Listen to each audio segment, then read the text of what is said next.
less than 24 hours, Georgians will be under a shelter-in-place order. McDonald, though, said he did not know the man was handcuffed and was trying to use his foot to pin him to the ground so he could be handcuffed. If your friends, neighbors, or local organizations are not complying, report them to us.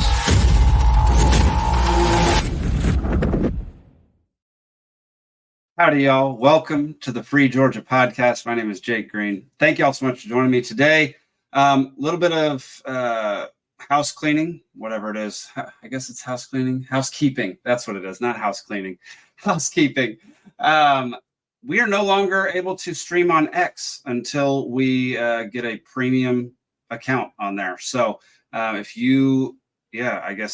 you're used to watching it on X, then you can't be watching right now. So sucks to be one of you people. You can watch us over on Rumble, YouTube, Facebook, Odyssey right now on Libertarian Party of Georgia or Peaceful Sea Productions. You can search for us on Rumble at Free Georgia Podcast. That'll do it for now. If you have any questions about the Libertarian Party of Georgia, you can go to lpgeorgia.com to learn more about what we're doing around the state to spread freedom and liberty, and keep those laws as few as possible around the state of Georgia and let you keep living your life the way that you want to. All right, y'all. Today, crazy weekend. We're gonna get to that in just a second. Why can I not remove? There we go. Man, this is weird. Okay. Crazy weekend. We're going to talk about it with our guest today. He's become one of my favorite shows to watch on all of the internet. Great to hang out with, great to have a beer with, stay up late, with him and his buddy, Josh, hanging out late night after the Libertarian Convention in DC.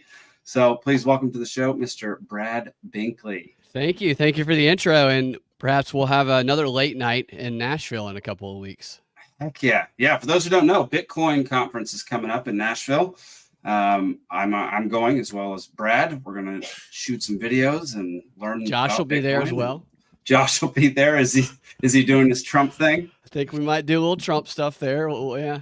Considering Trump's speaking there too. What a year for Josh meeting Trump twice. Well, I hope he gets to meet him. I told somebody last night that I was worried that those guys that were following us during the Libertarian Convention that were security guys following Trump, because everybody thought Josh was going to sabotage Trump. And I'm like, no, the dude loves Trump. Yeah. It's an homage to him.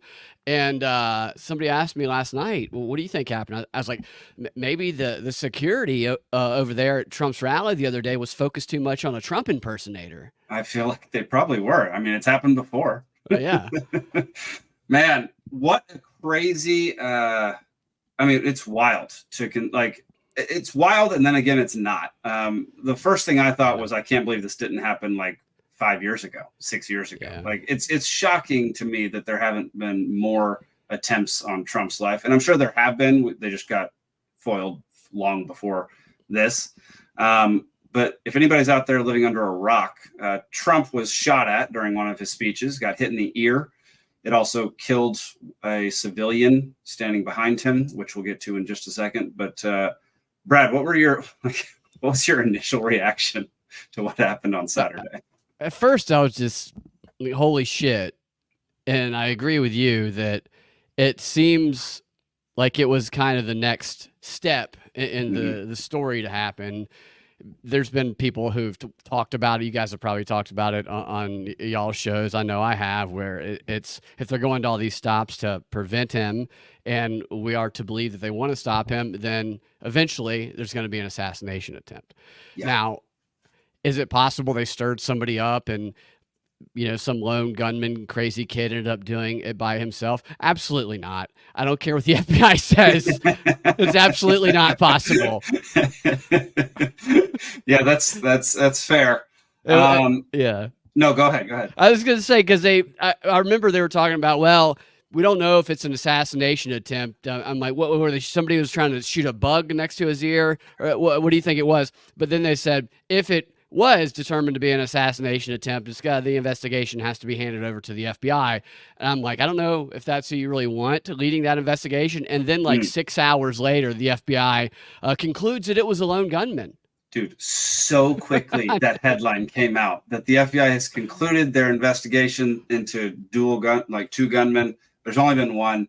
But there were multiple reports from what I saw of people thinking there were more than one gunman out there, which was I saw some of those interviews too, and the people seeing them crawling up because my first question about it was, how was he on top of a building and how far away was he? Because we were at that Trump speech he did at the Libertarian Party. They wouldn't let us bring water in. I mean, you were locked down. Locked down. Totally. Yeah. And so I'm thinking of the scene from the Punisher television show where he's like miles away and he's shooting into Mexico. And I'm like, was this guy in another state firing? How far away was this guy? He was a football field. That's it. Just a football field away. Yeah. It's wild. Before we get to that, before we get to our thoughts on the rest of it, I would like to, I think something that's gone overlooked, just because it was Trump that got shot at is this guy, Corey, the lone casualty of the shooting. Corey, I don't know how to pronounce his last name, Comparatore, maybe. And Spike gives a great tweet. Spike Cohen gives a great tweet about who he was, why he was there, what kind of man he was. His daughter wrote a long post about it, and Spike put it in his post. And yeah, like everybody is so focused on the fact that it was Trump that got shot at, but this is the man who ended up getting killed. And by all accounts, he was a great father and a fantastic member of his community. So say a prayer for Corey and his family, because they're definitely going through something rough right now. They were there to see probably somebody who was kind of a heroic figure to them too. It's very sad. Yeah, extremely sad. Say a prayer for them. Dave Smith, who was one of the guys who brought me into libertarianism, immediately had a great tweet. He said, "How can you say he's literally Hitler and democracy is on the line, but wish him a speedy recovery and political violence is never acceptable? If you have been saying any of that insane shit, then at least have the integrity to admit that this logical conclusion of your lies, that this is the logical conclusion." Absolutely. Couldn't have said it better. Yeah. I mean, come on. Like, this is what happens when you have nowhere else to go but to call him Hitler, because it escalates. It's like escalated every single presidency the past 20 years, 24 years, something like that. And at some point it was going to get to the point where you were calling the opposing candidate one of the worst dictators of all time. Right. And like, there were so many people calling out these logical inconsistencies where if you call him Hitler, you cannot be upset when someone tries to kill Hitler, because everyone should be wanting to kill Hitler. Join him or you try to kill Hitler is really the way they paint that. Yeah, and some people were kind of mad that he missed, at least, or maybe they were trying to get clicks and whatnot, which they're going to have these videos now forever online that can be used against them. Saying those things is probably not a good idea. But I agree that it's been obvious to me for a while, and I've talked. The media has blood on their hands for every single incident that happens. That is somebody getting worked up and believing what they do, and this is what they do with the propaganda. They harden people into this far left, far right, far left Bolshevik army type thing, and. I interviewed this guy. I don't know if you saw any of that. Zach was on the show the other day. Actually, I haven't posted the audio version of it, but it was last week. And we went on 4th of July and we talked to some people in Woodstock at this festival. And everybody was super cool and fun. And some of them were Trump supporters. Some of them were like, I don't care about politics. They were just they just were having a good time, except the Democrat tent, which was across from Garland Favorito's voter GA tent. And I could see the guy shifty-eyed the whole time I was interviewing him. But they thought they were surrounded by insurrectionists. Yeah. And I believe the guy genuinely felt and believed that. And he was saying these talking points in the media. Trump is an existential threat who must be stopped. And every other talking point you hear unconsciously, I feel like, I don't think he was lying. I think that it had just been brainwashed into him. And I would like to know how he feels about what happened. But when you do that with the communication mechanisms for almost 10 years at this point, really, then you're going to find some people who are willing to be those patsies, you know? And I guarantee you this kid, you know, if it's him or not, I don't know about the story, who they blame it on, the truth of that or not. I believe he was probably hated Trump and was probably there. I don't know if he's the only one doing the shooting, but they look for these people on these servers. They use what's called online covert employees, the OCEs. If you read any of these indictments where like the Whitmore in Michigan, it's always the OCEs that find the people and they radicalize them and they give them the weapons. They tell them how to do it. And then ultimately they either arrest them before they do it and say, we stopped a terrorist attack, or they just let them do whatever they do. And maybe something like this happens. I have a feeling that he was probably captured by some sort of agent in Discord or something like that. Yeah. Apparently his Discord was deleted by Discord. And they came out with a statement that said nothing he posted had anything to do with the shooting. Nope. But they still deleted his account. Yeah, it was all nice. He's posting dog pictures and stuff. Oh yeah, no, he definitely wasn't posting anything sketchy or weird on Discord. Dude, it like I said, it was like shocking to actually see it happen, but it was not surprising. Yeah. And so that made me like look back at like myself and my attitude and kind of how we got to this place of like the fact that somebody tried to assassinate a former president is not a surprise. Like there would have been a time on Earth where that would have been surprising, you know, but we're to the point where you're right. Like we are so divided by what we read and the news we consume and the facts that we choose to take in, that at what point does it become irreconcilable, where we can't actually come back together and get behind, you know, and that's a scary place to go to. That's where people make fun of Tim Cast for saying Civil War all the time. Yeah. But when you reach a point like that, I don't think most of the country is there, but I think there are some people who are kind of hardened on both sides. This belief, like the tone it down thing, you know, let's tone it down. Nobody's toned it down. No one's toned it down. No one's toned it down. It was a couple days ago. Right. They launched right back into it 2 days later. I mean, Obama came out and said, like, we don't support political violence. But how many times in the last 2 years, I mean, I guess technically last 10 years, but last 2 years, have you seen tweets from Biden, Obama, Clinton, Kamala, all these people saying, like, Trump is an existential threat. He will not give back the presidency once he gets it again. He's going to go after his political opponent. All these things, like, and then Trump goes on trial for January 6th for telling people not to go to the Capitol and to not, like, he had to physically stop all of them himself.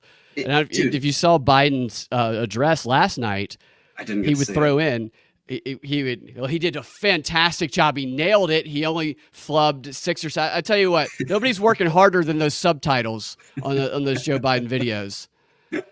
But he's saying political violence is never acceptable. You know, January 6th, Charlotte. He's saying all that stuff in this video. I'm just like, cocksucker, excuse my language. And then he goes on, and they just posted an interview like an hour ago that he did with Lester Holt, and Lester Holt asked him about if his rhetoric, because he said like 5 or 6 days ago it's time to put Trump in the bullseye or something like that. Yep, in the crosshairs or whatever. Yeah, and his answer was basically, I'm paraphrasing because I couldn't understand a lot of what he said, but basically, well, I gotta warn people about this threat to democracy, and I'm supposed to not warn them just because somebody might do something. That's basically what he said. Yeah. I mean, yeah, I don't. You think he really called him and they talked? I don't believe that for a second. No way. That dude doesn't even know that. I can't imagine that guy remembers that Trump got shot at this point in time. It's been, you might be right. It's been 3 days. It's too long. No. There's no way. Yeah. No, go ahead. So there are people, and I know probably some people listening that they're questioning whether the whole thing was staged or not. A lot of people, it's interesting to see now the people on the left are conspiracy theorists to ask those questions. It was staged. They had the blood packet, the WWE stuff, and I get asking those questions, and I don't mind people asking those questions at all. Yeah. I just the way that I evaluate all of these, I'm not somebody who believes everything is fake. I believe everything could be fake. There's times that we don't know whether something is real or not. I think a live event is going to be harder to stage something, but from what I've seen so far, he looked like he was genuinely hurt to me, and when he said his message, and the arguments that it's not real so far, I just haven't come across any that are convincing and that have evidence that the thing was staged. I mean, the mere fact that the bystanders got hit and one died, leads me to believe that, like, even okay. So let's say one of the conspiracies out there is that Trump staged it to get sympathy and to get outrage so that he would win. Well, I don't think they would have set it up where an innocent bystander is killed, and I don't think that he had a blood packet somewhere on him. I think his ear was actually shot. He had a razor. He cut it. They say he went to the ground, cut it with it. I mean, look, I'm open-minded to anything, but my thing is just I need to see something more than just, oh, I don't buy that personally. You know what I mean? Yeah. Oh, 100%. 100%. This video, Dave Benner over in Tennessee posted this, and they synced two different video clips together where it's this guy filming from the back who notified the cops of the gunman while Trump is speaking. And all these people are telling the cops where the gunman is. And there was a full 3 minutes. 3 minutes from this point until the actual shots were fired. They gave the cops 3 full minutes to go apprehend this guy and stop this from happening and stop a man from getting killed. Yeah. The question everybody's wondering is, was it staged or was it just complete negligence? Or was it, did they allow it to happen? Did they allow it to happen? Because that's the most interesting one. So freeze it right there. Okay. So some of the theories, the guy in the hat right there. This guy. It's always like, what's that guy doing? And then there's some of the arguments are, why didn't he duck? Why didn't he do this? Why didn't he do that? And so that kind of evidence for it, whether it's a conspiracy theory that I'm prone to believe, or that I might not believe at first, or something like an event that happened, that kind of evidence is never convincing to me, because I don't think we know how we would react in a situation like that. I agree. There have been far too many people showing videos of the people in the background being like, this woman got her phone out way too quick. Like, there's no way. She had to have known it was good. That's not convincing. What that does to me, and this is an issue I have with I'm skeptical of everything, and I was skeptical of this when I first saw, obviously the holy shit factor, but then I was kind of like, so is it real? What's going on? And I don't know. I know a lot of actors. I don't know anybody who would have pulled off an acting job, in my opinion, of the way that he, his reaction. He looked like he had pain on his face. I could be wrong about that, and I am open to seeing evidence. But the theories of, well, I never would have put my fist and said fight. Well, okay, but what does that mean? That's not evidence that didn't happen. I actually think that him doing that, and he confirmed this a little bit during interview he did, is I said the other day, and I was exaggerating a little, but I was like, Trump kind of prevented a civil war by putting his fist up there, because he got rid of the uncertainty. And if that crowd there wasn't sure if he was okay, and then they're going to be antsy, and something's more like they might go after the media because they turned around and started screaming "F you" at the media, at the cameras, saying it's your fault, pointing at them. Some of the people in the crowd did. Yeah. That could have escalated had Trump not done that. And during that interview he did, he said that he wanted to do that to let people know that he was okay. Yeah. And I think that was important. I mean, uncertain. Like if he would have died, hell would have broken loose. Yeah. It would have been I mean, it would have been really bad, man. Like I am friends with lots of Republicans who are diehard Trumpers. Yeah. Which I'm by no means a Trumper whatsoever. I don't want the guy to get shot on stage. But there would definitely be some civil unrest, to say the least. And his choice to do that, first of all, I've watched so many videos and so many people, former Marines, former Special Forces, former whatever, talking about the procedure that should have taken place. They said Trump should have been rushed off stage immediately, not pinned to the ground and like dogpiled, basically. I said that was really weird that happened, but it did. And then, when getting up, I mean, the most Trumpian thing to do would be to do exactly what he did, and he knew exactly what he was doing. Of course, that photo is going to be one of the most iconic American photos in history. It was hard not to get goosebumps watching that, but when you remember that somebody died, it kind of it brings you back to even keel a little bit for me anyway. But that when he did that, you could see the release in the crowd. There was a guy behind him who he was just like, holy, was he okay? And when Trump did that, the guy just like went, yeah. I mean, all the release of energy that could have gone into some conflict or violence against somebody he blamed was released right there in that moment. You can see it behind him, and it sucks because you can also see the people's heads turn where the guy got shot in some of the video too. And wasn't there another person injured? There are two other people injured, wounded, and I think they're gonna be okay. That's good. Corey died because he jumped in front of his family, and it would have. I think it would have hit his daughter if it didn't hit him. I mean, hero, man. Totally. Yeah. I mean, rewatch. You're right. That video of the guy who had no idea what was going on, then saw Trump was okay, and started chanting USA and all that. That is a powerful moment. But then you're right. I mean, 10 feet away, somebody died. Well, it'd be hard for me to really get behind chanting USA with. And they probably, a lot of people probably didn't know that at that point. True. But watching it, it's good to remember that. I'm glad you showed that guy at the beginning. Yeah, absolutely. I mean, he deserves it 100%.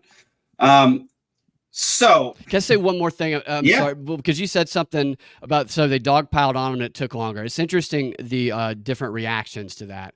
There's the reaction from most people who are big Trump supporters. They react to that as this is a setup. They're trying to allow it to happen. The Secret Service, somebody on the inside. Okay. And the people on the left, or the people that are hardcore skeptics about everything, which I usually fall into that category, are like, well, that shows that he was on the ground cutting his ear and the blood smear. Interesting. Honestly, it's so funny, man. Like, this day and age, everything is a conspiracy. No one actually knows the full truth of anything. Right. Even when you see it on video, you see almost everything happen real time, live, from multiple angles, and still no one can agree on what's happened. Right. So totally. that begs the question. I mean, exactly what we were talking about before this. It begs the question, if we can't agree on facts that we see with our own eyes, how are we going to agree on the biggest ideas that affect the entire country? It's really difficult to believe that that's possible at certain times. And I don't believe for a second this story going around that some Democrats have just conceded that Trump is going to be, unless the whole plan is they wanted him to be president, and the guy was just a great shot. I can just tip his ear. He was such a good shot. I could tip his ear. But I don't. They wouldn't go through all of this and just say, okay, well, that was our last shot at it. Yeah.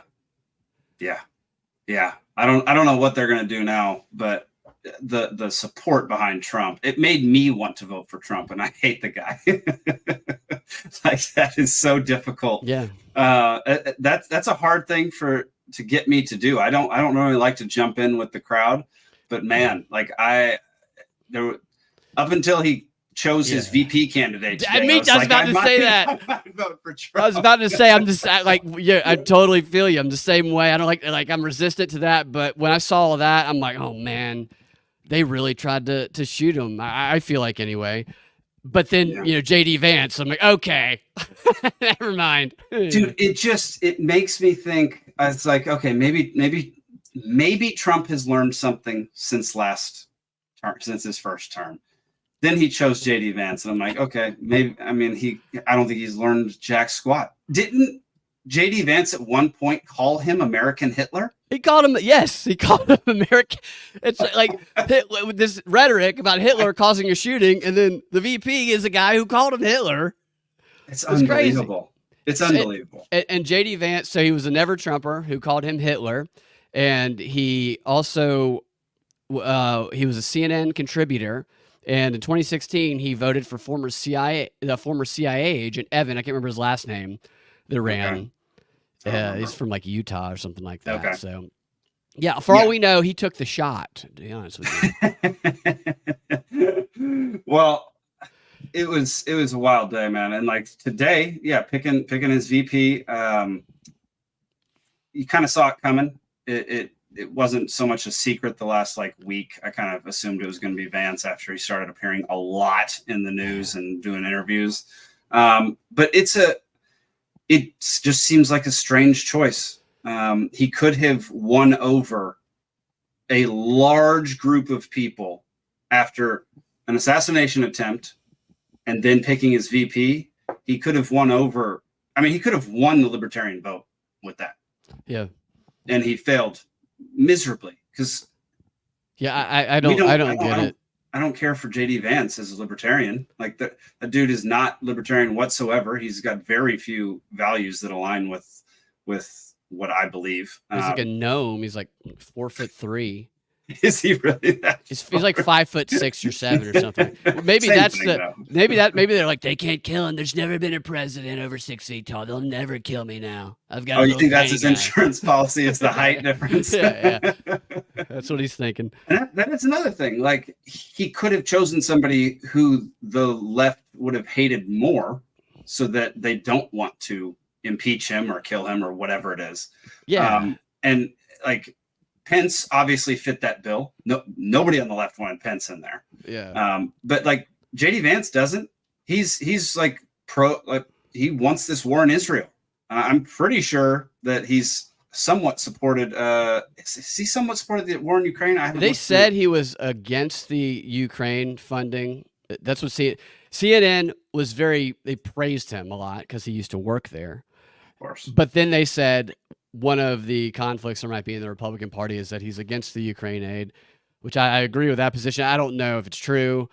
I would be very surprised if Trump wins and the Ukraine aid stops, to be honest with you. You think? You don't think Trump's going to get in on day one and end the war like he said he was? I doubt it. Yeah, it does. I mean, that's been like one of the biggest points of contention is this whole deal with Trump that the Libertarians made. Like, will he actually follow through if he gets the presidency by commuting Ross's sentence and putting Mike Tremont in his yeah, his definition of libertarian, I think, would be the issue, because if he thinks libertarian is something that it's not, then he'll just be like, was a great cop. He was a great cop. Speaking of that, what have you been following any of the other third-party candidates or other candidates during this race? Well, RFK and Chase. I know Chase gave a good Chase, I think, this first statement I saw anyway, condemning the political violence, and I reshared that because I thought it was a good statement. And Biden, he waited a good bit of time before saying anything, I thought. waited a very long time. I was Yeah. shocked because, I was shocked with that. RFK, I know that Trump called for RFK to get that security detail that he didn't have, and then he got it today. So that's good. Yeah. I saw that RFK and Trump had met up apparently, and they were talking about a unity ticket, which there was a rumor for a minute that RFK was going to hop on board with that. That would have been interesting. RFK is good on a couple topics, not the rest of them, but that certainly would have been entertaining. It would have been. It honestly, RFK would be. I could see Trump picking him because I don't think, just based on the way he speaks, I don't think Trump is going to be overshadowed by RFK speaking. You know, we got the hottest wives too in the race.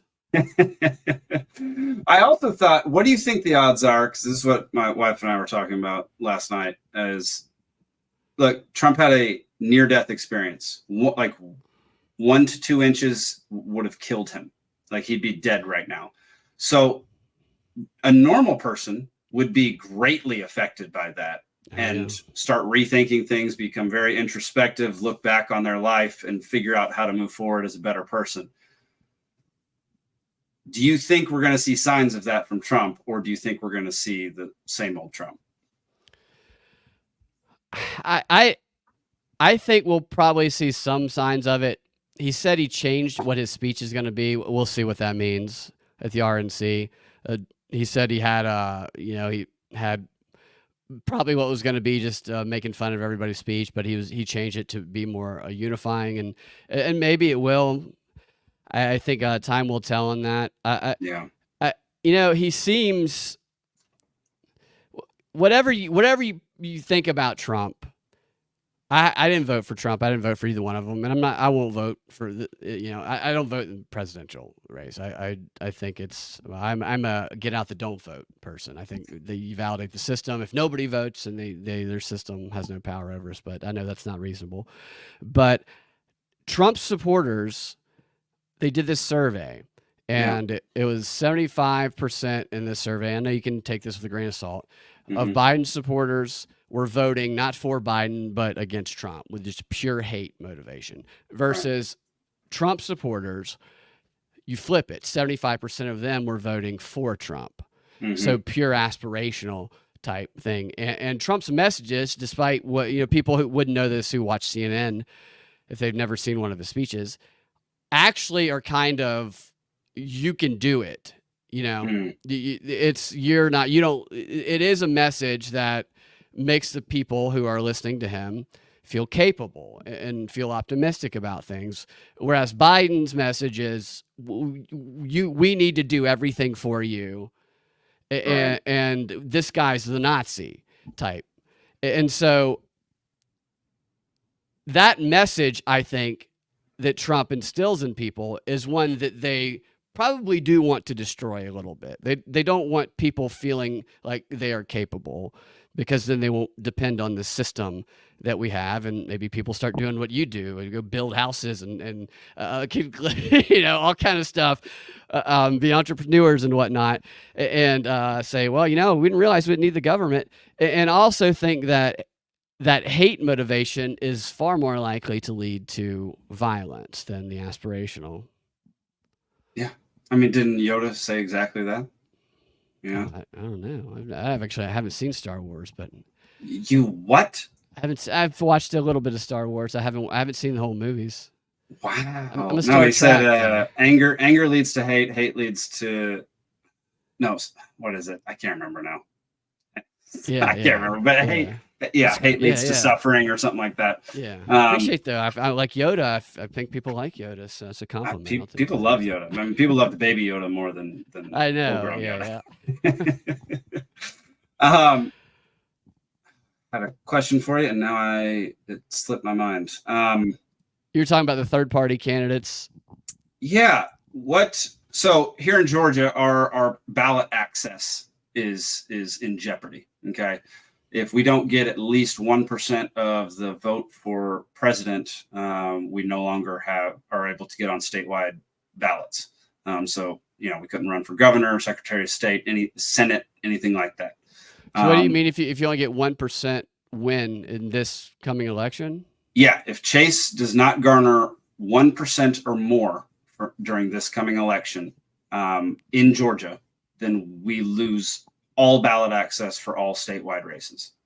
Oh, wow. So we can only run in local elections, including like Georgia House, Georgia Senate, that kind of stuff. But we can't run for U.S. Senate. We can't run for governor. We can't run for any of that stuff. Somebody says, "Damn, so you saying I might have to vote Chase?" Yeah, so that's what I was thinking too. LP can be on Georgia ballot. Yeah. So my question to you is, like, this is a really rough year for Libertarian Party, Green Party, any party that's not one of the two big ones, because RFK got booted out of the Democratic Party. So what do you, historically, I think in Georgia, we've gotten more than 1%, like 2 or 3 times. And we've maintained our ballot access since like 88. It seems like if polling is correct, which, it rarely is, but it might be. It seems like we are not going to hit that benchmark this time around. What are your thoughts on the impact of that if we don't get it? Oh, well, I think that you're probably not. It's probably not going to happen, especially after the shooting. And yeah, the impact of that is gonna probably, it's gonna be a tough fight to crawl back from that. It's because whoever's elected, the next few years are going to be pretty.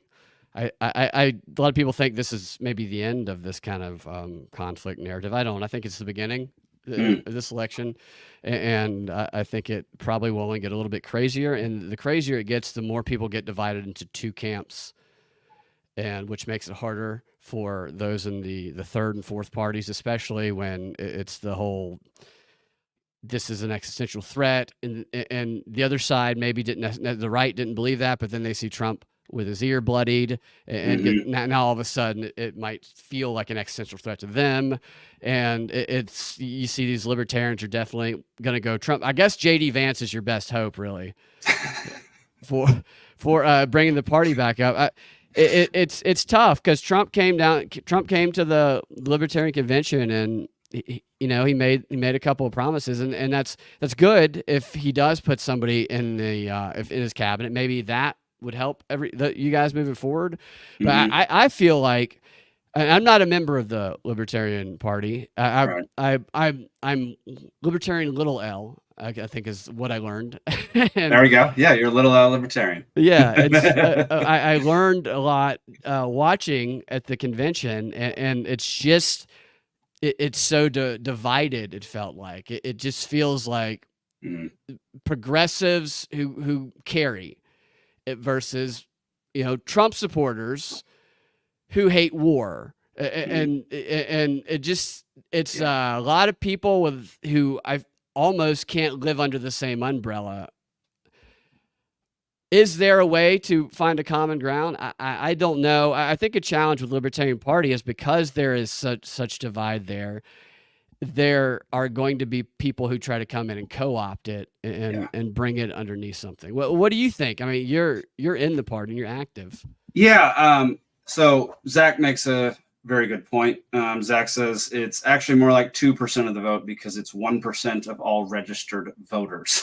So 2% of the vote would get there, and only Gary Johnson ever got those numbers. So I have a slightly different take. One, I don't think we'll get it. That's I know this is the official Libertarian Party of Georgia podcast, but look, you got to be realistic. RFK entering the race as an independent really messed things up. Like, is going to take away so many votes from people who would have voted for a third party. It's not even a question. Like, that's what will happen. Whether or not we get the actual percentage, I don't know, but I'm leaning towards no. My thoughts on it, though, and hear me out. Look, we don't win big races. Okay, we don't win the governor. We don't win Senate races. We don't win any of these giant races that cost a fortune to campaign for, that spend a lot of funds from the Libertarian Party in order to get our people out there, get our faces out there. Like the amount of time that I spent on the Shane Hazel campaign for governor was ridiculous. The amount of my own money that I put into it to try to get, where we wanted to go and try to get him in front of people was, it was substantial and it was difficult. And it, as with all other elections, got us 1 to 2%. All other statewide elections or national elections. My thought is, yes, losing ballot access will hurt. It will feel like we're losing ground. It'll feel like we're going backwards. It'll feel like we had something stolen from us.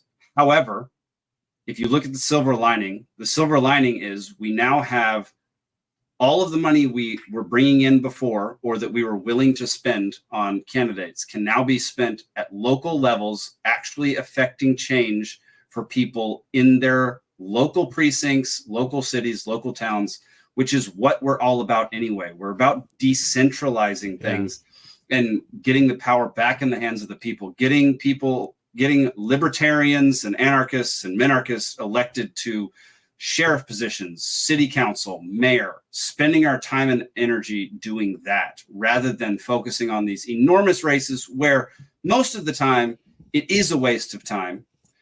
You do, however, every now and then get a good viral moment from somebody like Shane during the governor's debate. That was one of the best moments of that election season. He did a great job. Yeah.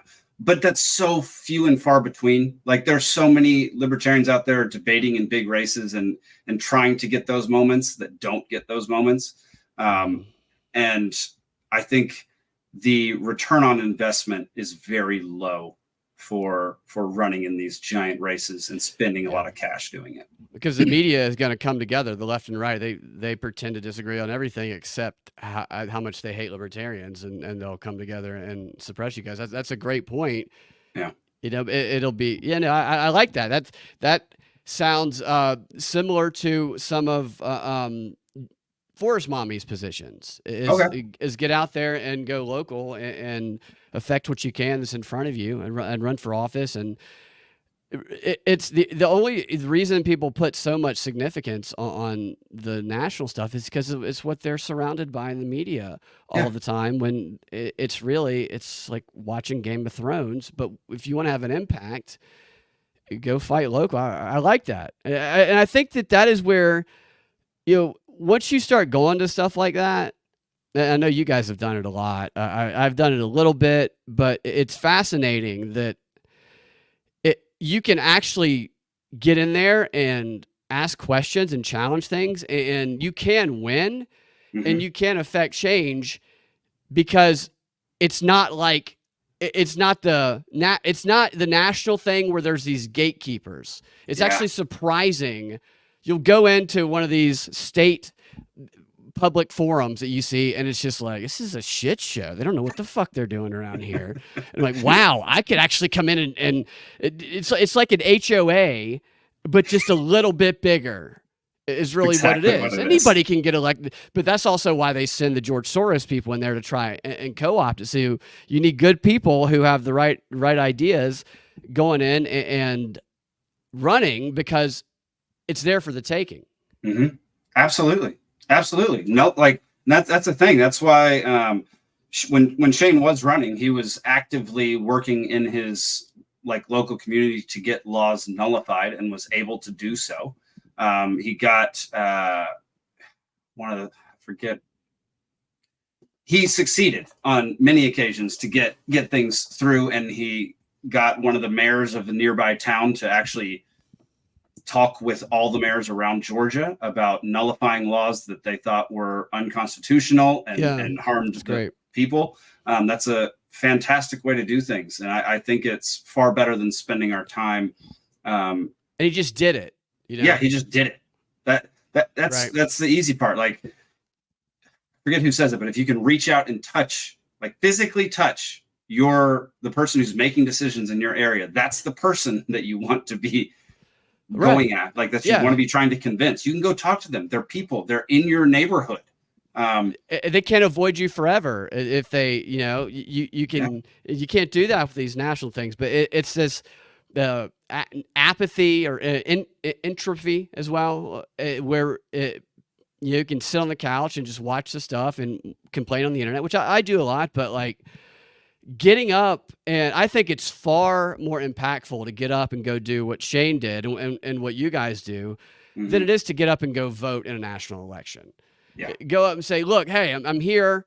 There's all these public they try to make it hard to find these public opportunities. Like these public, be able to go to speak at stuff they have at the Capitol. Like they bury them deep on Secretary of State Brad Raffensperger's website, but they're on your county website. They have public forums where you can speak and you can comment on laws and you can reach out to the people. And it's just a matter of, it's not something we've been trained or conditioned to do, but it can seem intimidating, but it's really just like you go in there and all of that intimidation and anxiety goes away because you look around and you do, honestly, what the best advice I ever got when going to audition for film and TV roles is a director of mine told me, he said, you go in and this is what you do. You walk into these casting directors. And as soon as you walk in, you look around and you say in your head, you go, what a bunch of fucking pussies.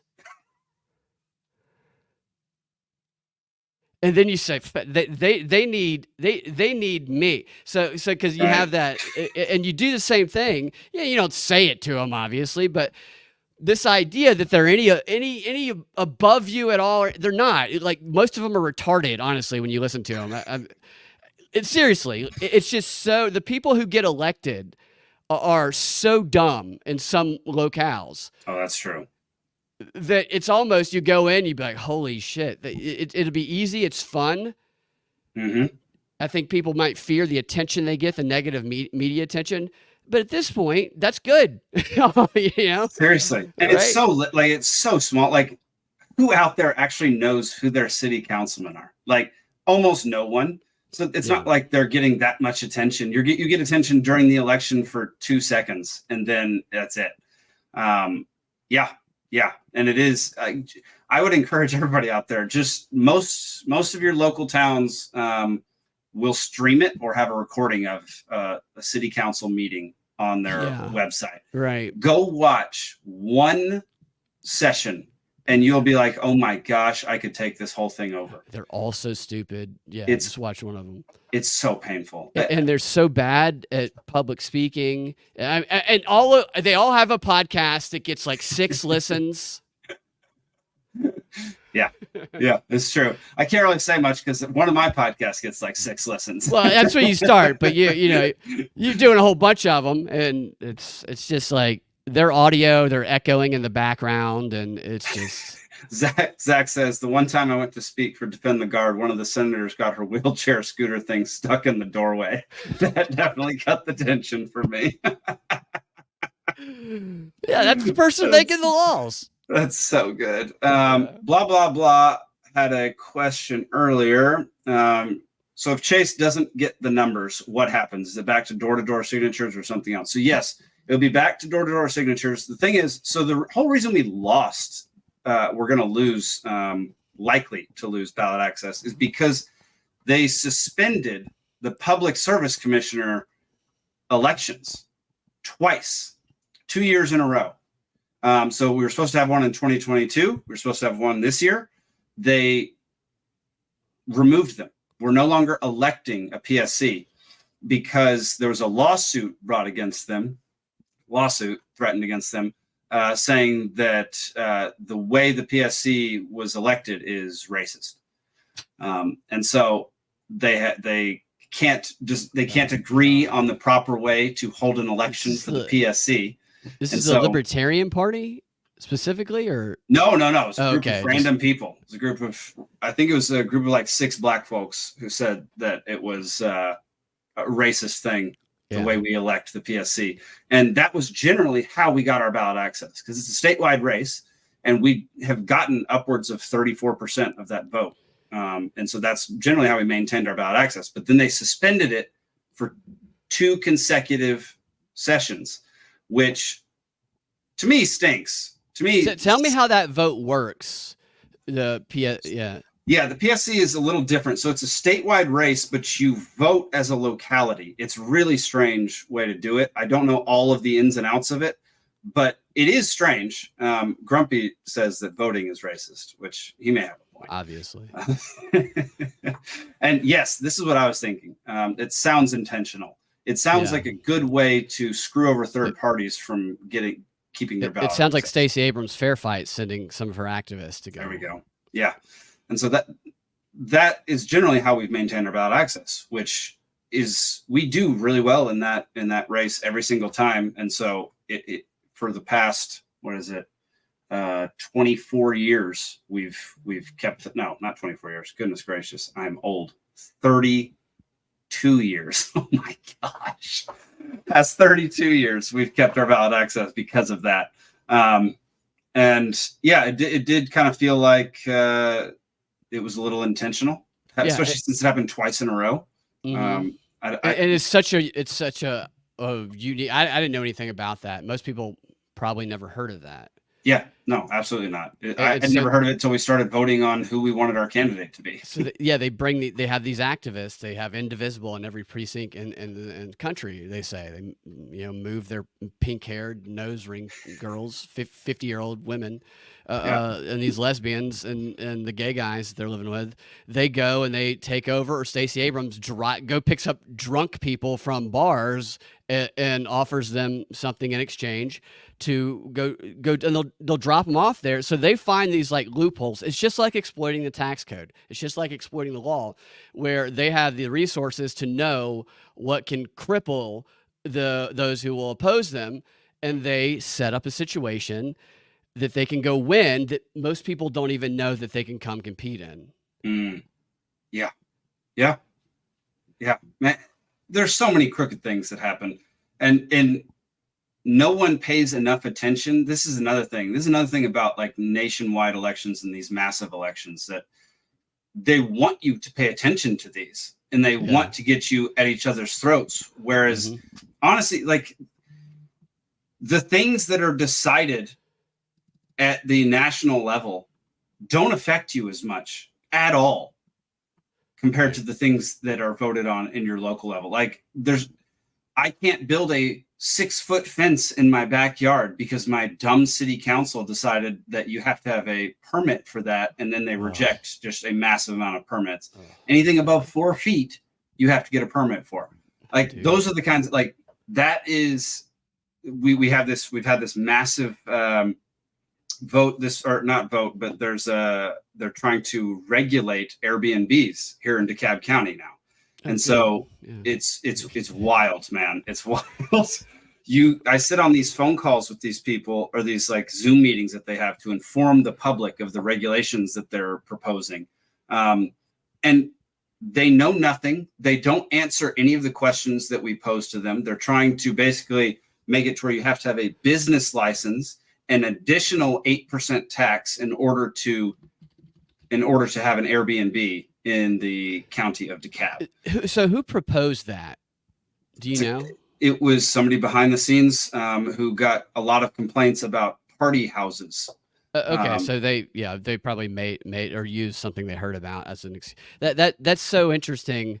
Where does the complaint come from? Because it probably, you can have a Stacey Abrams like figure or somebody they plant to put that complaint in there, and then you present it, and then there's going to be nobody's even really aware of it to challenge it, and it's rare that somebody does. I always go back to the HOA. Anybody who's lived in an HOA knows that your best friend becomes a tyrant the second that they are on the HOA, and I have personally challenged a couple of HOAs once I got fed up with their bullshit. Because what will happen is they will find people who are new to the neighborhood or who have one violation of their code, and they will just keep hitting them with stuff because they know they can get money from there, or they can launder money by having their brother or their friend who's a contractor. If you don't fix this by this date, we reserve the right to come on your property and fix it ourselves, which they'll do at double prices.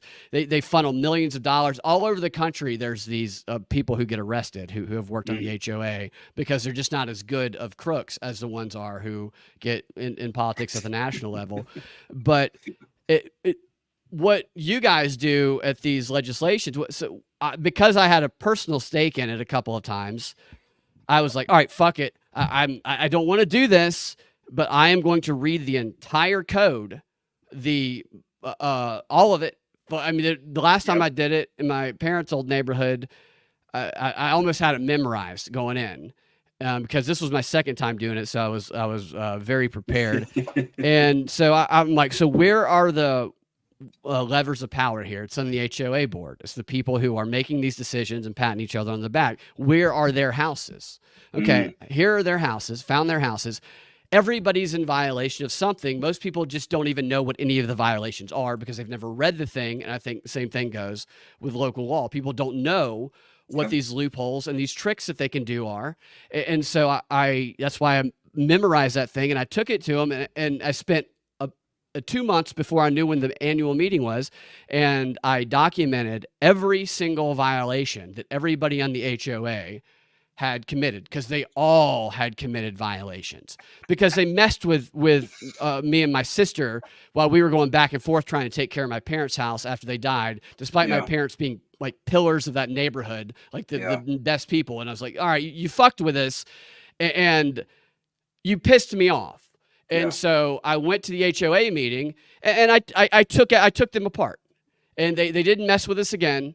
And everybody who was not on the board by the end of that meeting, I'm not being arrogant, but probably wanted to nominate me as president, because I was just kind of like, you motherfuckers, this is, I didn't cuss at them, but I was very pointed from my law school training. Even though I'm not a lawyer, it was some of the best training that I ever had. But it was such a, it wasn't easy to do that. I just had to be like, fuck, I got to do this now. And it's almost like that burden of having to put that extra effort in to go to the local politics is something that people don't know where to start. People don't know where to look to find out about the laws. They don't know what their power is that they can do. People don't realize how much power they actually have. By just going up there. And how do we make that fun for people, Jake? We're artists. You're a great cinematographer. You write scripts. I write scripts. How do we make this easy for people to realize how much power they have? That's a really good question. That's something that I got to think about, because I like that idea a lot, because I try to do stuff in my local politics all the time. Like I'll research, we'll have referendum votes and all these different crazy things happen in our local politics, and I'll learn as much as I can about it. But I know that's not fun for like 99% of people. Right. Yeah. Totally. And it's not something you think you can do. Like people just hop on teams. I think I think it's more about combating the whole like team mentality, because we had a referendum vote recently about the city of Dunwoody borrowing something like $30 million to build a friggin' park. I was like, no, we are voting no against this garbage. But like out on the streets, it was like 1 yard, sign yes, 1 yard, no, 1 yard, yeah. And it was just like these team things where everybody is just butting heads, but there's no actual information. There's no website. There was no like anything on the signs that said where to go to actually learn about what you're promoting. And why you're on this side. It's very intentional.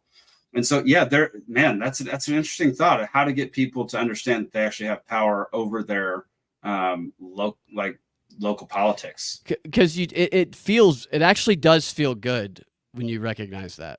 Yeah. Oh, it absolutely does. I'll have to think about that. I might have to do a few episodes just on that. We'll brainstorm too. We'll there's some of the same tactics they use for the national thing to capture people's attention.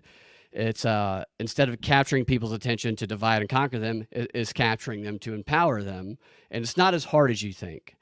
And the Bitcoin, for me, asked Bitcoin Brandon, who organizing the festival. Yeah. I lost a lot of money because I was sold on the convenience of the Voyager platform. It's just like your bank. And I knew that I should probably get a wallet that was more secure, but I didn't know anything. Aristotle talks about how learning is physical pain, and it is, because it creates a new node in your brain that causes physical pain. And the more you do it, then that pain goes away. But it's that initial learning.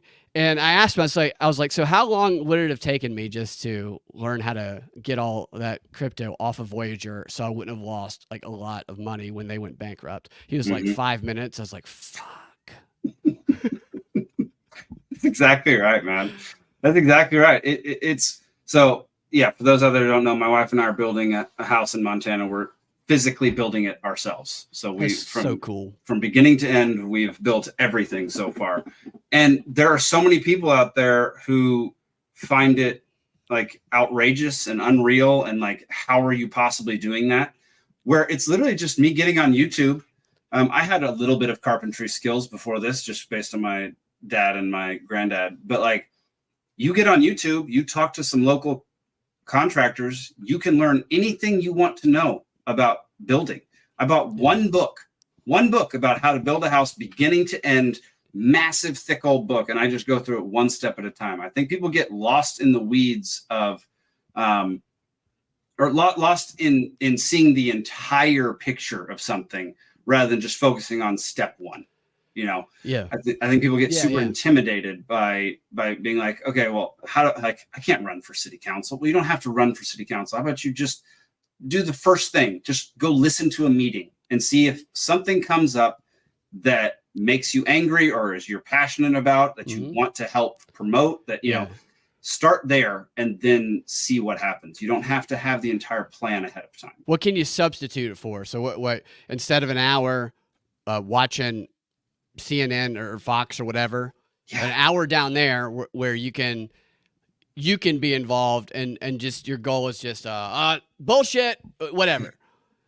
You know, you call them out on something, or you take, now wait a minute, what does that mean?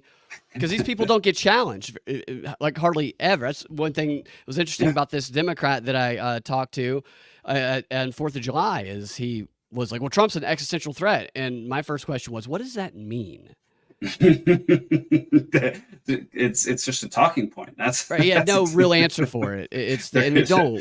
No, there isn't a real answer for it. It's ridiculous. Are you going to be presenting? I know the great creators coming up that you guys are organizing. Are you going to be doing a presentation? I'm going to have Liberty Libations has sponsored the event, so we're going to have a table there. We're going to do some live stuff down at that event. It's going to be awesome. Well, Jake, you got so much DUI, not DUI. You got so many DUI skills. No. DIY skills. DIY. Goodness gracious. DIY. Well, there it right. is. Exactly. Thank you. Yes, that I think that people could learn a lot from you. It's possible. I know a little bit about a lot of things, and I just put it all Benjamin together. Franklin. Sure. Yeah. But he was an inventor. I feel like, you know, he was far above where I am. He discovered the G spot. Is that what he did? That's what I heard. Oh, okay. That's Zach says you can start getting into your local politics by reading Liberty Watch. Highly recommend. If you are on, if you have an email address, sign up for Liberty Watch. You can go to lpgeorgia.com, go over to get involved and go down to Liberty Watch. He puts out a comprehensive list of all the legislation that is trying to be passed within the state of Georgia, and what the numbers are for each bill, who's sponsoring them. All sorts of fantastic information is covered in the Liberty Watch report. You can also go to the Substack, sign up for the Substack that he's got. But cool. You can get that in the email whenever he. Is that libertywatch.com? It's on LP Georgia's website, so lpgeorgia.com. And then you can find it from there. It's under the Get Involved tab. You need to gamify this somehow. Gamifying works. Yeah. It does work. I just like subscription fatigue. I feel like people might be getting gamifying fatigue as well. Right. Yeah. Yeah, But maybe they need a change of pace to where locally because you're right, dude. It's not necessarily those dudes we see on TV who are causing the problems that or things that are, you know, maybe annoying in people's lives. Maybe that's what it is. Connecting every time there's something that you run into in your everyday life that is like, why the fuck is it this way? Then actually go, wait a minute, why the fuck is it this way? Yes, exactly. And I mean, think about, like, I live in a decent sized neighborhood, but think about how many skills people have within your community, within your immediate area, and how many things you have to go out to these like Walmart and Target and things to buy. Whereas I know in my neighborhood alone, there are dozens of backyard farms where people could just be selling local produce locally to your immediate community. And you could be trading items. Like, there are so many ways that you don't have to become a part of the system that's been forced upon you. These are just brainstorming. I saw around the corner, I saw 2 houses around the corner from me that have, there's no HOA where I live. Nice. And they have little stands out there where they put their chicken eggs in there, and it's pay what you can. I love that. Yeah, it's super cool. Heck yeah.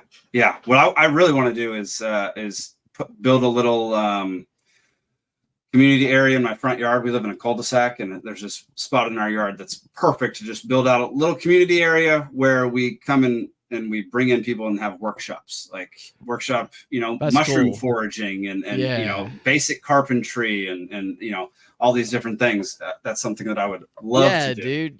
Yeah. You find all the skills that everybody else has too, and everybody's got skills. And a lot of skills that people have, they don't actually even get to use them because of the job they have. It doesn't maximize them. Gives them an opportunity to use those skills, and other people can learn. I'm all about this stuff, man. I love it. Nice. Well, I don't know how we got here from talking about Hitler being murdered, but I'm glad we came. I'm glad we came this direction. Make your own bullets. It's, you know. Yeah. Any last words on what's happening with the election, or anything happening in Georgia, or you, before we get out of here? Well, I think that everybody should just be kind of aware. Like, I think at the Bitcoin conference, honestly, that's going to be tense probably, because this just happened, and I hope nothing else happens, but it wouldn't surprise me if something else did. I would actually be surprised if it just ended at that, honestly. Yeah. You know what I mean? So I don't know that anybody really listening to us is going to be someone, because I think it's probably like the FBI and the CIA and whoever who are going to make these things happen. But even though our progressive friends are mind controlled and crazy, and they are, some of them, I was in an improv show a few months ago where it ended with somebody else in the show assassinating Donald Trump. Of course. And the crowd clapped. I felt some of them actually clapping. I felt others felt like they had to clap.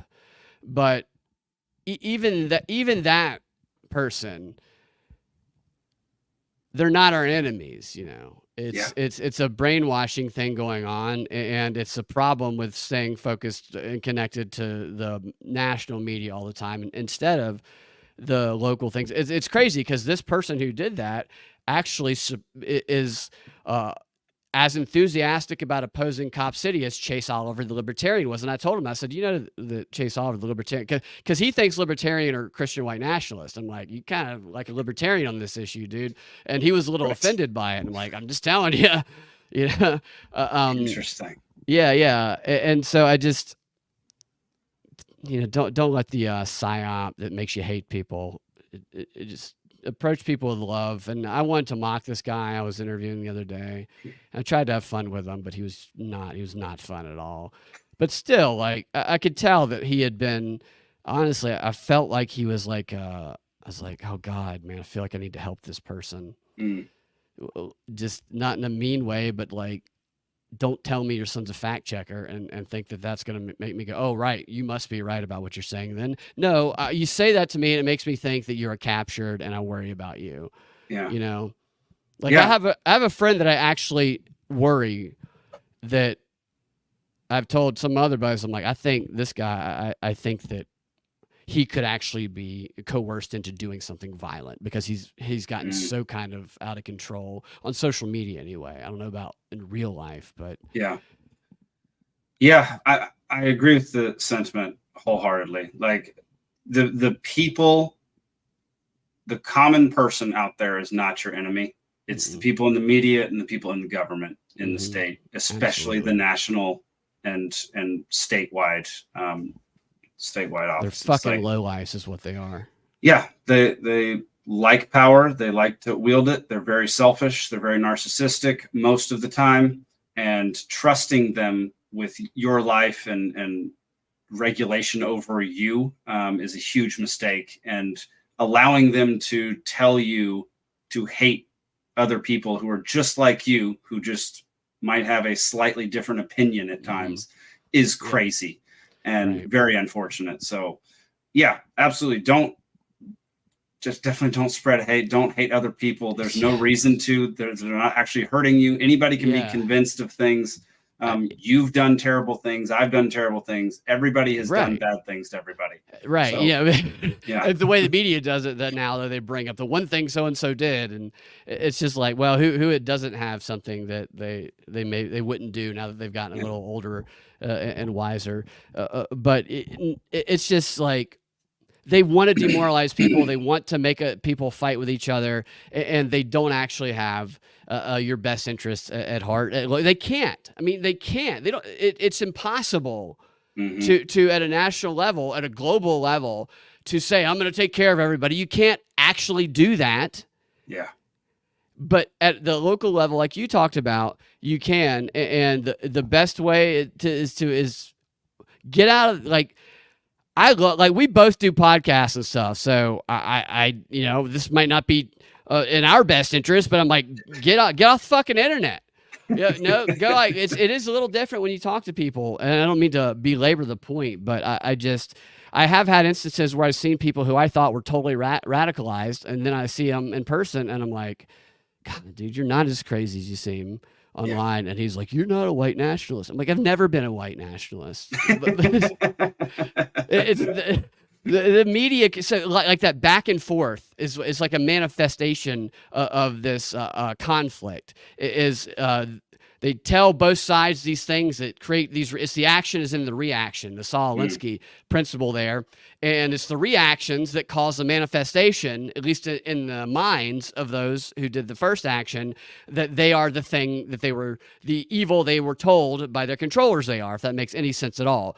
But it's none of it's real until it's just forced into reality by perception control. And it really just makes you question every single thing about history that we've ever known. I do that often. Like the more, the further I've gone into this world, the more I'm like, is that actually what happened during the Roman period? Is that actually what happened during Napoleon's time? Like, are any of these things actually real? Yeah, right. Like, right. It's wild, man. Yeah, dude. Question everything, everybody. That'll do it for this week of the Free Georgia Podcast. Binkley, thank you so much for joining. Thanks for having me on. Appreciate it. Stick around after the credits. We'll chat some more. Make sure to tune in Liberty Libations every Thursday night at 8 p.m. and come back next week for some more Free Georgia Podcast. Peace. Oh, sorry. Yes.